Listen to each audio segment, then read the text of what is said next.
పప్పు ఆవకాయే, తేడా వద్దు. బ్రాహ్మణులు అంటే భోజనం అంటారు అనేసి ఆ భోజనం మాత్రం ఎంతమందికి తెలుసు అంటే తినడం ఎలా తినాలో తెలుసా? మొహమాటం లేకుండా చూద్దాం. ముద్దపప్పు వేసుకుంటే ఆవకాయ నంచుకోవాలి. కలగలు పప్పు, మామిడికాయ పప్పు, దోసకాయ పప్పు లాంటివి వేసుకుంటే చల్లమిరపకాయలు నంచుకోవాలి.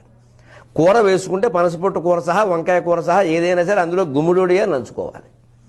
మళ్ళీ పచ్చడి వేసుకుంటే, గోంగూర పచ్చడి వేసుకుంటే ఎవరన్నా చూస్తుంటే పచ్చిమిరపకాయలు నంచుకోవాలి. ఎవరు చూడకపోతే పచ్చి ఉల్లిపాయలు నంచుకోవాలి. మనలో మన మాట ఎవరికి చెప్పకండి. ఆవకాయ వేసుకుంటే వెన్నపూస నంచుకోవాలి.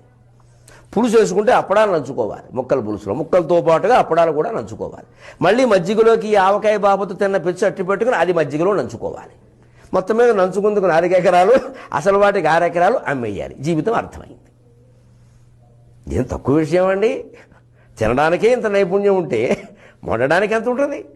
అంటే బ్రాహ్మణో భోజన ప్రియ అన్న మాకు ఏమీ ఇబ్బంది లేదు. అది మాకు యోగ్యతా పత్రం.